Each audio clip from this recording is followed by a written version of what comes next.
Machiegni nya kora magajon kamar ma interior wa kichendro mar Migago biro kwa keloni weche matimre pacho ka kod mago matimre pinje maoko ka achiel kod weche mag tuke ka ageno ni ibedo kod odiochieng' makare kendo yudo gweth kowuok e chenro marwa mar injili kalo to mokwongo magi weche miyo pek odiochieng'ni makawuono.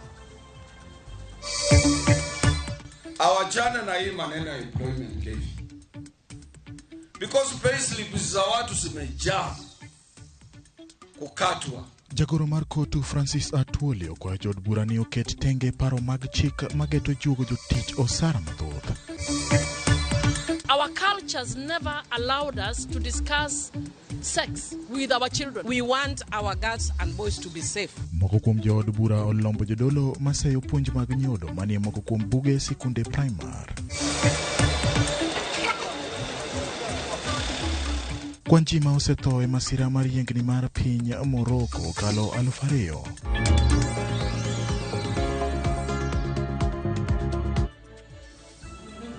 Machiegni nya kora mogi nyalo tudri kodwa namba mar 236 kata SMS kata tuta maro mar @RAMOGI TV KE @James Opondo Senior. Machiegni nyinga en James Opondo. Jagoro mar kotu Francis Atwoli kwa jod bura ni oket tenge paro mag chik mageto juogo jotich osara mathoth ka oloso e county ma Kakamega e Komoro. Atwoli okone jod bura Michael Mani Bernard Shinali mondo were gi paro mar chik mageto juogo osuru mar chulo ji maonge tije.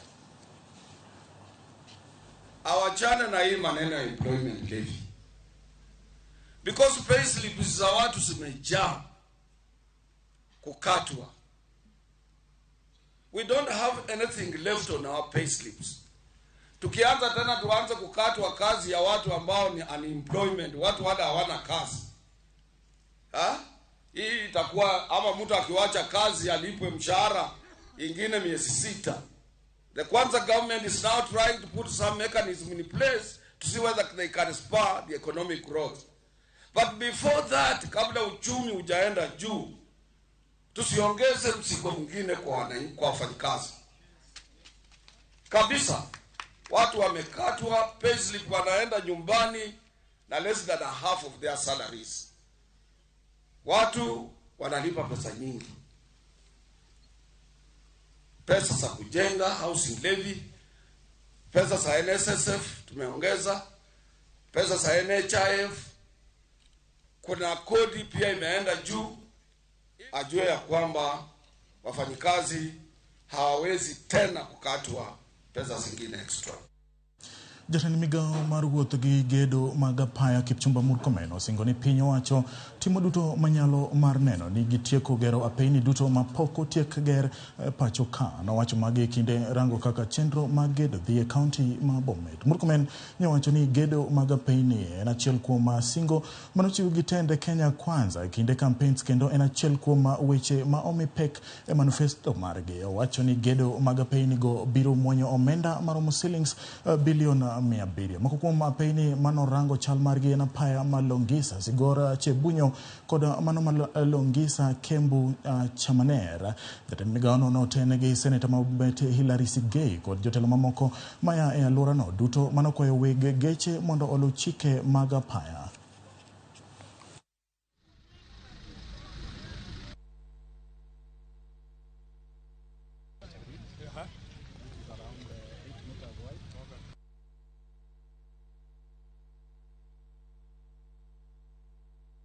Tutafanya kila iwezekanavyo kuhakikisha kwamba barabara zetu ambazo zimekwama, zingine miaka 5, zingine miaka 8, zingine pia imefika miaka 10.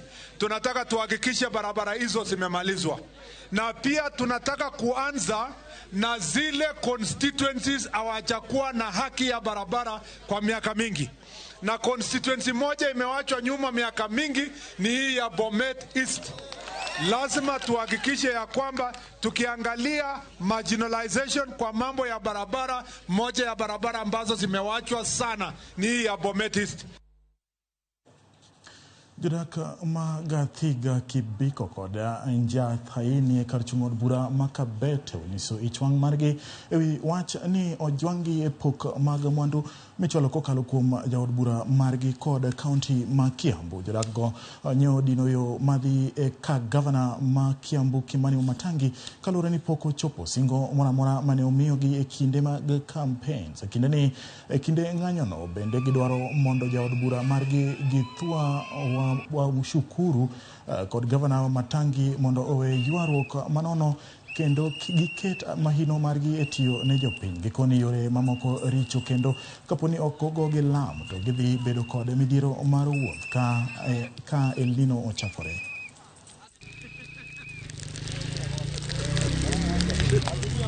Inakuwa wakati ule fahari zinapigana, nyasi ndiye inaumia. Sasa sisi wakaaji wa Gathega, Kibiko na Jathaine tumeona hatutakuwa nyasi. Waache tuegemee vita mwenye anafaa kututengenezea ni kwa wanani, ni kwa barabara ni ya Wamashukuru. Atutengenezee barabara, sisi hatutaki vita zao na Wamatangi. Hiyo haituhusu. Akiweka rami hata hatutamhusu. Tutakuja kwa Wamatangi kumwambia zile vitu tunataka. Sisi hatutaki vita, hatutaki kujua ni nani anatengeneza ama ni gavana ama ni nani. Sisi tunataka barabara kwa sababu tumeteseka kwa miaka mingi. Wamatangi na Wamashukuru wakipigana vita zao waache kutuletea, kwa sababu kila mtu alikuja na njia zake, akaomba kura na njia yake, na wakati tulichagua tukijua tunachagua Wamashukuru na tunachagua Wamatangi, na kila mtu iko na cheo chake. Kaunti ma Meru edeni jatend piny Kenya William Ruto yoro alama mar kanyakla ma obagi gwenge malare kaunti ma Meru. Ruto ten kod jotelo mamoko mag sirikal mare ka oriwo jalupne Rigathi Gachagua kod jatend migawo mar pur Mithika Linturi. En limbe ma odonjo odiochieng' mar ariyo e masawa mar piny Kenya kama gidhi nyime gi twak kod lalruok gi jopiny.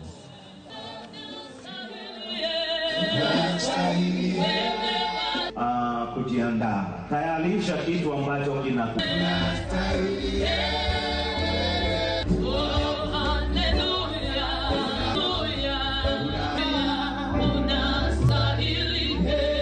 William Samoei Ruto, kwa sababu kutembea tunakuwa na ibada na yeye, tunaomba pamoja. Must cost you something. Hallelujah. Your Excellency, ni vizuri Jotelo maya e sub-county ma Embu West oywago dok chien kwan rawere matindo madonjo e keny e gwengego ka koro nonro nyiso ni thoth rawere ma hikgi ni e kind 21 kod 35 pok okendo. Gino mage wacho ni kelo dok chien e kwan oganda kendo duoko chien kwan nyithindo madonjo e sikunde e county no. MCA ma Kagari South Barnabas Njama okwayo oganda kod riwruoge mopogore opogore e sub-county no mondo omany yore minyalo konygo wachni kendo kelo geno ne tieng' mabiro. Nowuoyo e sikund primar ma Kathanjuri kinde manochiwo kombe somo ne jopuonjre mag ECDE kod jopuonj kama nowacho ni thoth rawerego osedonjore e math mar kong'o kendo tiyo gi yedhe kama Karago na SCA nimekuta wako na watoto 14, wengine wako na watoto 20, na hiyo idadi ya watoto iko chini kabisa hapa Kieni South. Na ile inasababisha hii maneno yote ni vijana lika 21, 25, 30 na 35. Tuko na vijana wengi sana hapa. Na hao vijana hawahoi. Tafadhalini vijana wakubali kuoa na wakiwa na familia, sababu venye tunaendelea miaka 5 miaka 10 inaingia utakuta mashule imefungwa. Kuna mzazi yako na vijana 3. Vijana wote wamekunywa pombe, wamekunywa bangi. Vijana hawahoi. Sasa mzazi hata yeye ako na huzuni, sababu hata yeye hataitwa soso. Unakuta wengine wameoa hawana watoto, wengine hawataki kuoa, wengine wanaona kuoa ikiwa gharama kubwa. Tunataka kuwasihi vijana, tafadhalini tuachane na madawa ya kulevya, tuachane na usembe na tuoe na tujenge mamboma, sababu hao watoto tunazaa leo ndio watatushikilia siku zetu za uzoni. Romo maduong' mar lokruok kor lwasi norumo mana jumani e boma ma Nairobi kanitwak e yore ma pinje Afrika nyalo kedo gi lokruok gi kanyakla kod thuolo manitiere e bero kor lwasi. Kata motelo ne romoni, mine moko e kaunti ma Siaya nosechako e yor gi wuon rito kor lwasi kokalo e pur mar chiemb nyaluo makinde ma chien nojwang'. Chenro ni osekelo negi ber mathoth e ngimagi. Kaluwore kod keyo mosebedo kadok chien higa ka higa ahinya mar oduma mathoth jo Kenya tiyogo, minegi omanyo yo machielo mar jiwo dechgi mar chiemo tok neno midhiero makech kelo koting'o tuoche kod ngaji ne nyithigi. Riwruok moro mok mar piny owacho mar Siaya Muungano Network koro kelo kanyakla minegi mawuok e grube 20 mar puonjogi ewi yore mag pur kod kungo kaka yor rito alwora. Wan kaka wan joma mine sani wanyalo bet piny ka wakungo pesa magwa to waholore wawegi to watimo kodo helni wa matindo tindo to gikone miyowa pesa moro matin. We had a climate change accountability forums with these women where we brought in leaders from the world level, community-based organizations and these women, and we wanted to provide these women a platform where they could hold their leaders accountable. Kaluwore kod tiegruok makamae, koro gichako puro chiemb nyaluo moting'o alode kanyakla kod oduma, rabolo kod kal. Kuom mae, gisejiwo ok mana chiemo e dero, kanyakla bende chenro mag kungo kokalo e table banking. Sani wapuro waketo gimiluongo ni oduma mari nyamula kotwa machon ma wakano gacha. Sani makoro wadokie kinde mwapuro.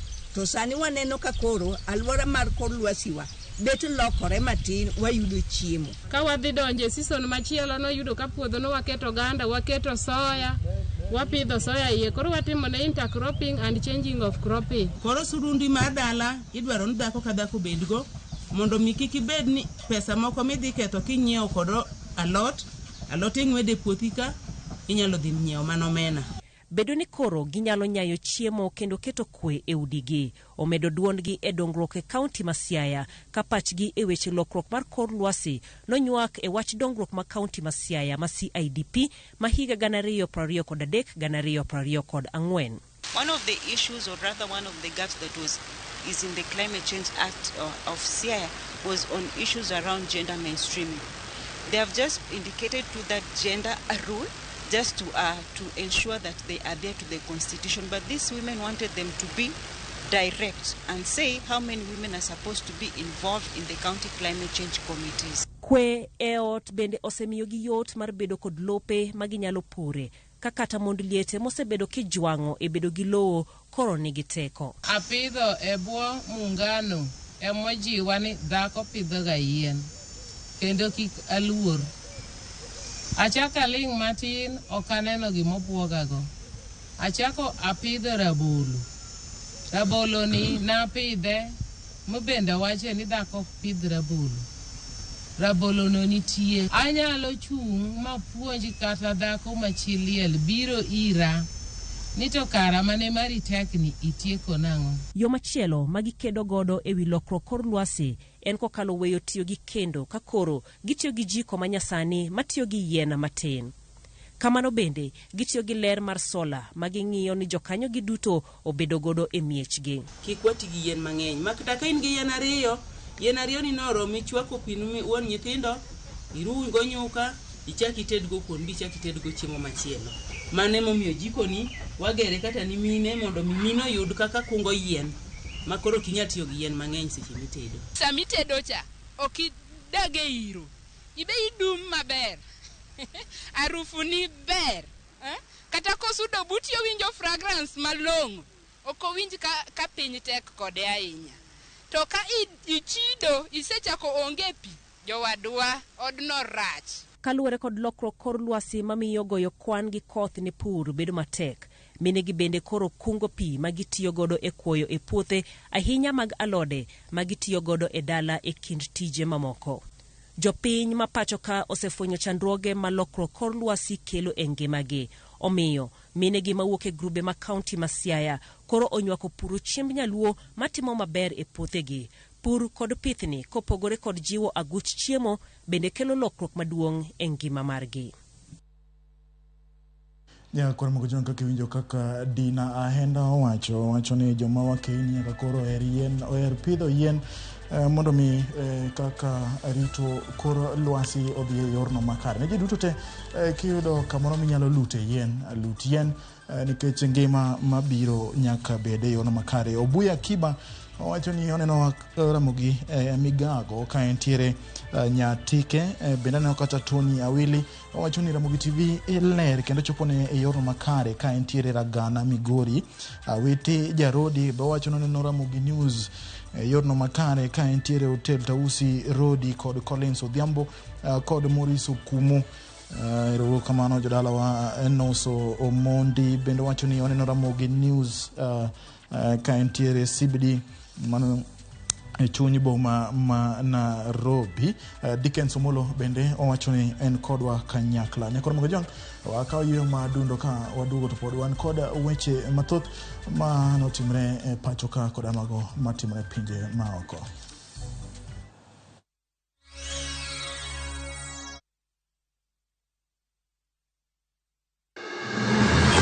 Sama otimore, kama otimore. Wananchi wako na uwezo wa kusema enough is. Joma otime. Kwani baba ni wanani? Hata baba ni wetu. Kaka wanene.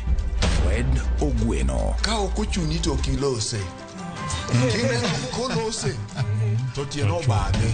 Roslyn Obala. Jite nyalo dhi e school to ji adimo agi kalatas no maber monyalo present kamoro. Jay Bonyo.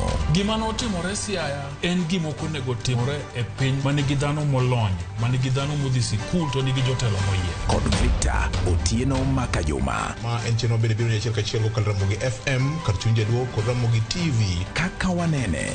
Wuok tich ka wuok tich. Chakre saa 2 okinyi. Kik bai.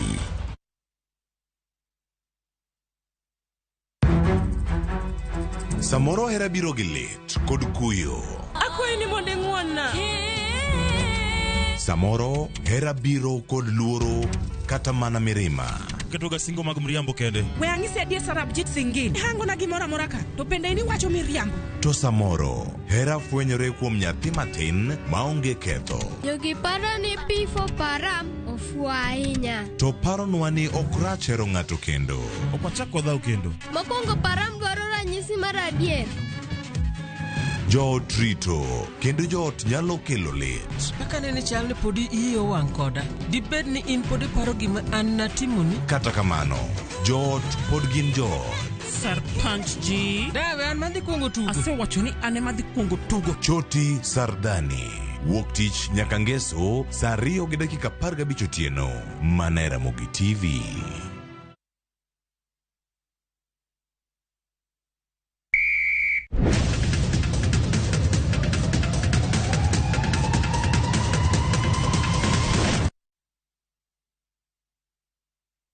We love to share our cultures, and the one thing that unites us all, that celebrates precious moments,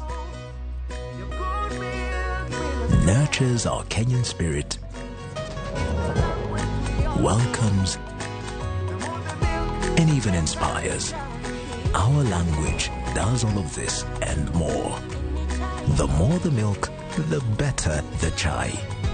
Chai Kweli in a Brookside Dairy Best.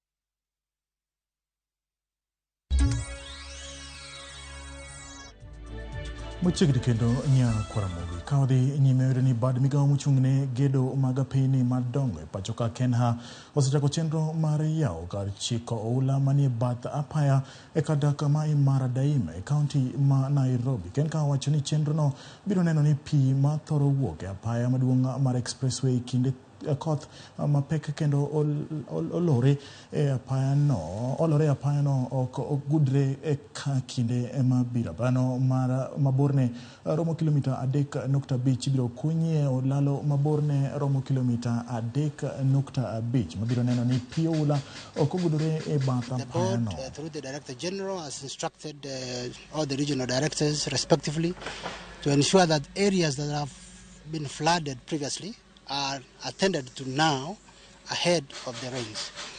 This particular location, we have had challenges from the junction at Imara Daima in terms of flooding of the area, and the contractor has been instructed to open up the drainage, and part of the scope of the work is to ensure that the drainage is wide enough to flow off the huge volume of water that is collected from the roads around the expressway and Mombasa Road. It will include, enlarging the culverts from Tekla Rupe. Kakoro Kenya oriwore kod piny mangima e odiechieng' kedo kod timbe mag derruok.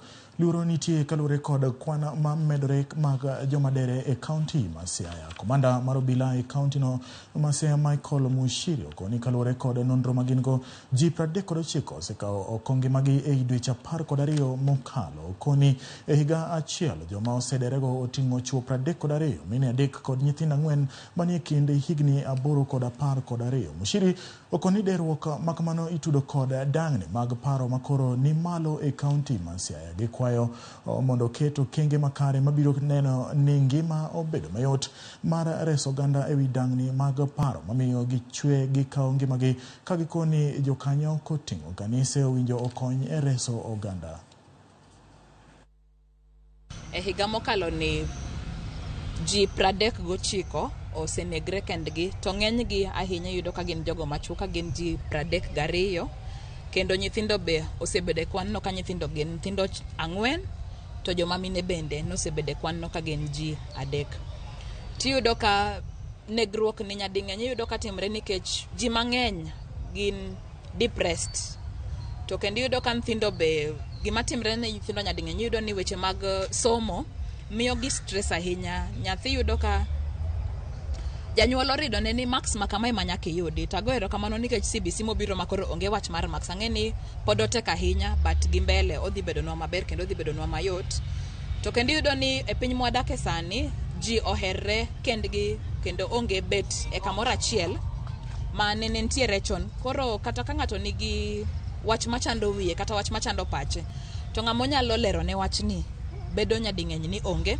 To ngima bende osebet matek, kata weche mag manyo tije onge, kendo youths mang'eny randa jogo machuo bende kaka society wa osebet ni ng'ano machuo ema nyaka provide, to seche mang'eny tich onge. Koro ng'ani samoro stress make, pache chandre kabisa, okia kata ni otim nadi, nyithindo thagre, koro kaka omit needs mag gibet matek tema ji dhini end up ni kaongi magi.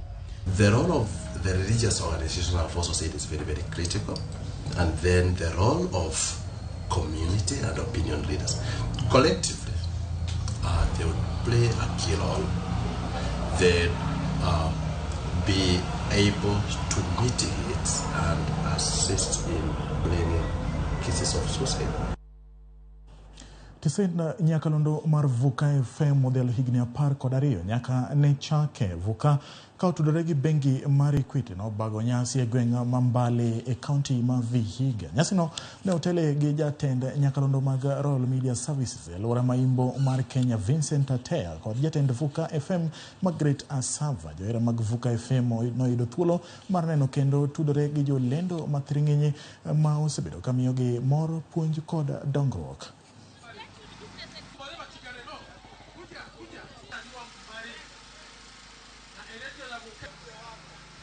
Kuja aweza warati waambie mzee wako makere mbona.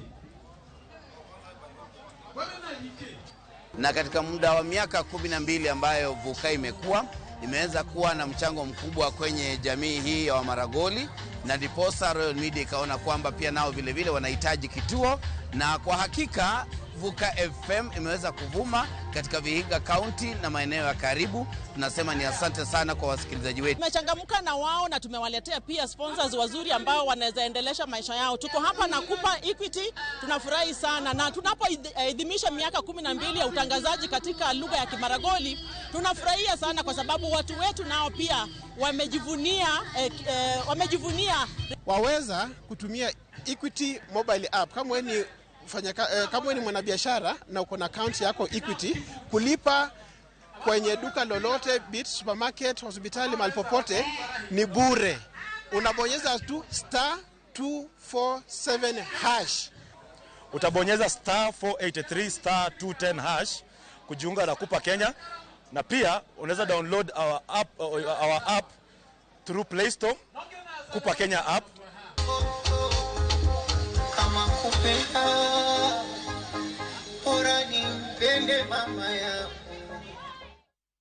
Ka wadhi e pinje ma oko ni kwana jogo mosewito ngimagi kaluwore gi yiengni mar piny manyo otimore e piny mar Morocco osechopo 2,000 ka ji mamoko moheo 2,000 bende dhi mbele gi yudo thieth kaluwore gi hinyruok mane giyudo e masira no ka ji 1,200 wachore ni ngimagi ni kama rach ka mano yangi gi jatend arita ma pinyno mar Morocco manolero ni hinyruok kod kethruok mathoth notimore e gwenge man milambo mar piny Morocco man Marrakech kaluwore gi luoro mako jodak ma Morocco. Thothgi koro nindo oko ka moko nindo e genga piny e kinde ma chenro mar reso oganda ma masirano oyudo pod dhi mbele ka jomenyo chiche jomoko pod loy moko kuom gwenge ma kono. Jatend piny Morocco Ruoth Mohammed mar 6 ogolo chik ne jolweny ma Morocco mondo okony manyo jogo mapok oyudi.